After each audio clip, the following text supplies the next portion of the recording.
السلام علیکم ورحمۃ اللہ وبرکاتہ۔ اللہ تعالیٰ قرآن میں یہ بات ارشاد فرماتا ہے کہ تؤمنون باللہ ورسولہ وتجاہدون فی سبیل اللہ باموالکم وانفسکم،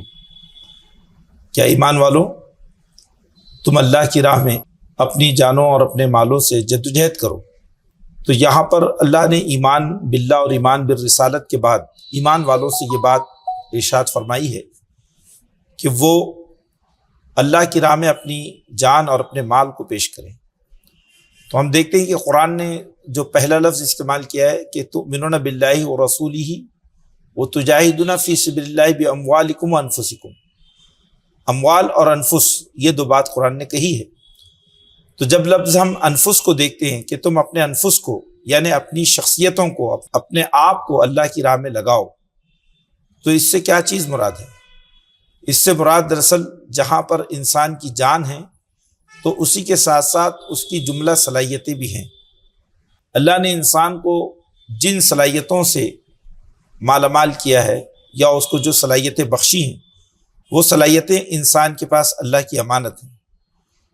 اور اس کا بہترین مصرف یہ ہے کہ اس کو اللہ کی رضا اور اس کی خوشنودی کے لیے استعمال کیا جائے۔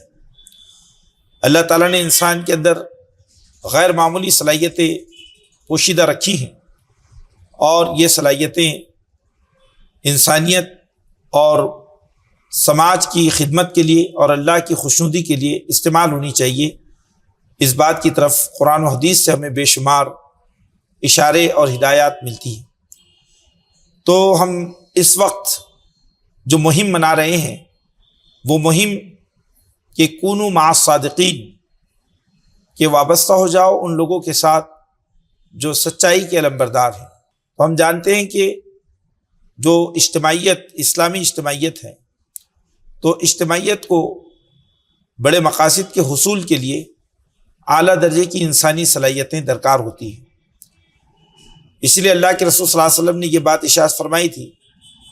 کہ الناس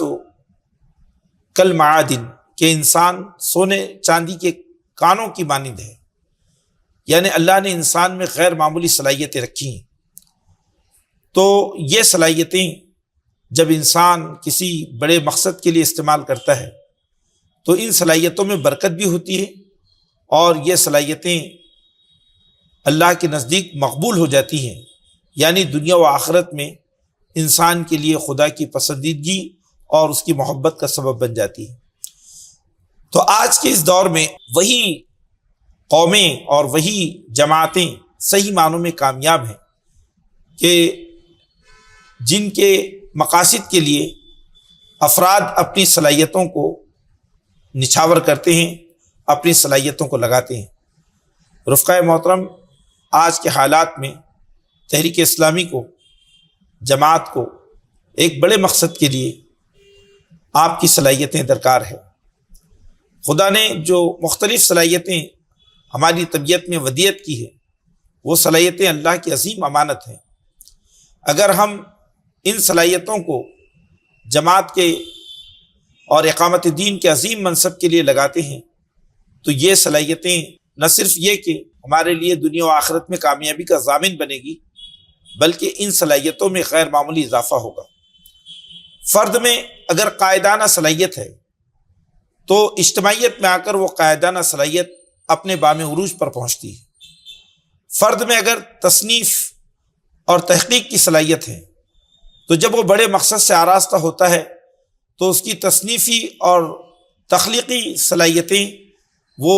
دنیا میں معجزے برپا کرتی ہیں، وہ دنیا میں حیرت انگیز کارنامے برپا کرتی ہیں۔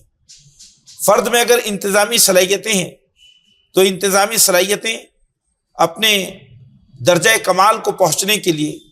کسی بڑی تنظیم اور اجتماعیت کی ضرورت مند ہوتی ہے۔ اگر ایک فرد بڑی تنظیم اور اجتماعیت سے جڑ جاتا ہے تو اس کے انتظامی اور انصرامی صلاحیتیں اپنے نقطۂ کمال کو پہنچتی ہیں۔ تو یہ بات بجا طور پر کہی جا سکتی ہے کہ فرد کی صلاحیتوں کے لیے اجتماعیت ایک عظیم میدان ہے جہاں پر اس کی صلاحیتوں کو جولانی ملتی ہے اور اس کی صلاحیتوں کو بلندی اور کمال ملتا ہے۔ فرد دراصل ایک پانی کا قطرہ ہے، لیکن پانی کا یہ قطرہ جب دریاؤں میں پوری قوت کے ساتھ شامل ہوتا ہے تو وہ دریاؤں میں جا کر پھر گوہر کی شکل اختیار کرتا ہے۔ تو آج ہم جب کارکن سازی مہم منا رہے ہیں اور جب ہم ایک پاکیزہ اسلامی اجتماعیت کی تشکیل کے لیے انسانی وسائل کو دعوت دے رہے ہیں، تو آئیے کہ ہم سب مل کر اپنی صلاحیتوں کو ایک بڑے مشن کے لیے لگانے کے لیے اپنے آپ کو تیار کریں، ایک بڑے مقصد کے لیے۔ اور مقصد یہ ہے کہ سماج کی تعمیر صالح بنیادوں پر ہو، سماج کی تعمیر الہی بنیادوں پر ہو، سماج کے اندر عدل اجتماعی قائم ہو، سوشل جسٹس قائم ہو، اور سماج کے اندر سے پسماندگی اور جہالت کا خاتمہ ہو، انتشار اور انفرادیت کی جگہ ایک عظیم اجتماعی قوت تشکیل پائے، تاکہ ہم ملک و سماج کے اندر صالح انقلاب برپا کر سکیں۔ تو آج اس موقع پر میں تمام نوجوانوں سے، بہنوں سے، بھائیوں سے یہ گزارش کرتا ہوں کہ وہ کارکن سازی مہم میں پوری قوت کے ساتھ اپنا حصہ پیش کریں اور ساتھ ہی ساتھ اپنی صلاحیتوں کو ایک بڑے مشن اور ایک بڑے مقصد کے لیے استعمال کرنے کا عزم کریں۔ انشاءاللہ العزیز ہمارا یہ عزم اور ہمارا یہ فیصلہ ملک کی تعمیر میں اور بطور خاص اس ملک میں دعوت دین اور اصلاح معاشرہ کے لیے یہ صلاحیتیں انشاءاللہ العزیز خدا کے نزدیک ہماری مقبولیت کا سبب ثابت ہوگی اور ہمارے اجر عظیم کا باعث بنے گی۔ اللہ ہم سب کو صحیح راستے پر، صراط مستقیم پر گامزن رہنے اور اپنی زندگی اور صلاحیتوں کے تئیں صحیح فیصلے کرنے کی توفیق عطا فرمائے۔